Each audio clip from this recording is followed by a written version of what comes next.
কিছু দূর ওঠার পরে এরকম একটা অবস্থান হয়, যে জায়গায় আসলে সেফটি বলতে কিছুই নাই। আর এখানে আসলে অবশ্যই মাথা ঘুরে, ঝিমঝিম করে শরীর, সবাই সাবধানে এখান থেকে উঠতে হবে।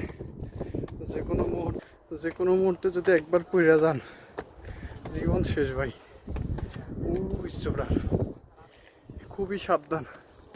ওখানে এরকম রেলিং দেওয়া নাই, তো খুবই সতর্কতার সাথে উঠতে হবে। এবং হলো এগুলোতে প্রচুর বালু আছে, যার কারণে অনেক সময় দেখা যায় পা স্লিপ করে।